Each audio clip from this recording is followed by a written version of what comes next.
Donc, le débat que je voudrais préciser avec toi, c'est comment peut-on parler intelligemment des Juifs. C'est-à-dire, ce ne sont pas des étrangers, mais c'est quand même des gens différents. À quelle catégorie ils appartiennent? Est-ce que tu es arrivé à une formulation? Mais attends, à quelle catégorie ils appartiennent? Aux yeux des autres? Non, Ou objectivement, on essaie de... Objectivement. Et même à leur proposer, peut-être qu'eux-mêmes ne le savent pas. Comment peut-on se positionner en tant que juif dans la société française? Soit on dit qu'on est comme les autres, il y a trois possibilités.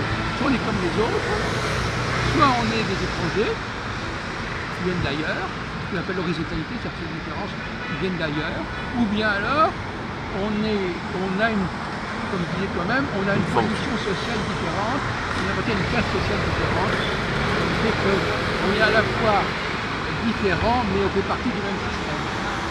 Oui, mais notamment la troisième voie que tu proposes, la troisième hypothèse, après il y aurait des ouvertures vers d'autres éléments, à savoir, est-ce qu'on a une fonction de guide, etc. C'est peut-être ça. Tandis que si on est comme les autres, où ça se pose pas du tout, et si on vient d'ailleurs, il y a quand même des obstacles. C'est pour ça c'est la troisième solution.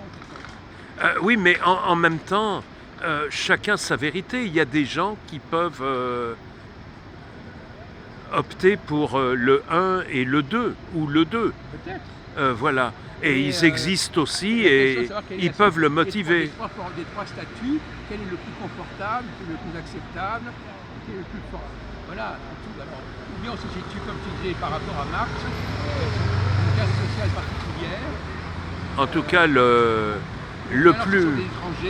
plus confortable, c'est numéro 1, comme les autres, mais en réalité, c'est une vue de l'esprit.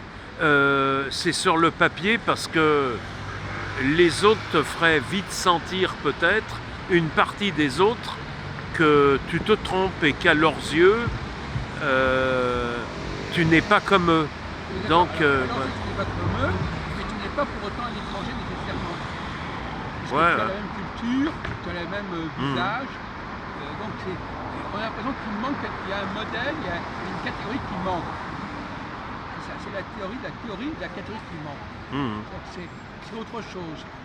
En tout cas, le plus intéressant, c'est la plus intéressante des hypothèses qu'on peut peut-être développer le plus, c'est la numéro 3, puisqu'il y a des ouvertures. D'ailleurs, c'est celle que tu avais esquissée, mais c'est pas facile à développer, cette troisième hypothèse. Est-ce qu'on peut la développer d'une manière qui soit acceptable et recevable? Ouais, j'en sais rien, moi. En même temps... C'est le problème de... Il y a l'étranger qui est dans l'horizontalité, qui vient d'un autre espace, l'étranger qui est dans la verticalité, qui vient d'un autre niveau, d'un autre degré. Comme par exemple les nobles sont des étrangers par rapport aux manants. Et pourtant ils font partie du même peuple. Donc, est-ce qu'on a les moyens intellectuels, quelques philosophes, les moyens conceptuels pour parler de la question juive, d'un point de vue, je dirais, sociologique ou historique? Est-ce que la société a besoin des juifs? Si effectivement il y a une légitimité des juifs à être là, tout en ayant un statut de différence, à quoi sert-il? Quelle est leur raison d'être? Quelle est leur légitimité? Même quand c'est nié par les autres, ou quand c'est inconscient, je crois quand même qu'il y a une utilité, il y a un apport. En fait, ça peut prendre 1000 voies, mais les voies auxquelles on pense le plus, c'est qu'il y a peut-être chez ceux qui veulent les guider parfois, même modestement, les élever, c'est déjà sur le plan moral, éthique, qu'on veut leur apporter quelque chose. Autrement, mais Alors la question qui se pose, c'est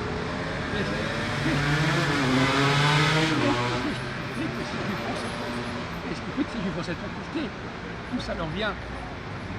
C'est leur religion qui leur donne cette faculté? C'est leur race? C'est quoi? C'est la grâce?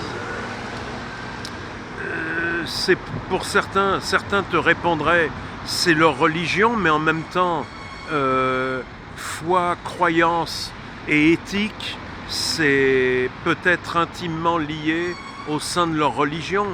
Donc, même ceux qui ont pris une certaine distance avec certaines croyances, il y a quand même cette éthique beaucoup plus que chez les non-juifs, parfois. On va fermer une parenthèse. Donc, il y a aussi la solution du sionisme. Oui. Est-ce que le sionisme est la solution à la question du réactionnaire? Ou est-ce que la situation diasporique, qui justement implique cette étrangeté à l'intérieur d'un groupe donné, est préférable?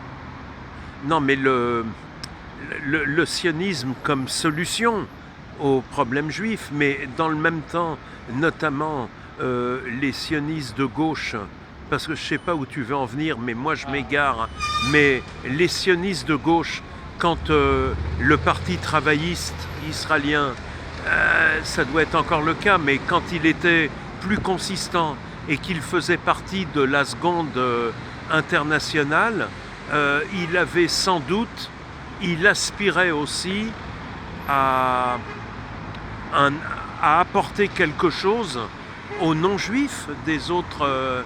Il y avait quand même une... Les sionistes aujourd'hui, oui. leur État en tant qu'État a une mission par le milieu des peuples. Oui, oui. Mais enfin là c'est de la petite politique, mais je crois que malgré tout la droite sioniste, il n'y a pas trop le côté ouverture vers quelque chose d'universel ou en partie. C'est quand même ça règle notre problème et aux autres d'en tenir compte, on leur impose plus ou moins, même voire par un rapport de force, en étant puissant et tout, cette vérité-là. Moi, je le vois plutôt chez dans la gauche israélienne, ou dans ce qu'il en reste, malheureusement, ce qu'il en reste aujourd'hui. On a suivi les séminaires de Manitou l'Hébreu dimanche, qui sont très sionistes, ces gens-là. Mais c'est un sionisme qui se prétend capable, parce que comme ils savent... Ah oui, les religieux. Ils se prétendent capables de rayonner. Ouais. Donc là, c'est pas les nationaux religieux, mais c'est les religieux. Ouais. Ils ne veulent pas abandonner cette... On peut pas. Non. Il faut couper. Là. Pardon.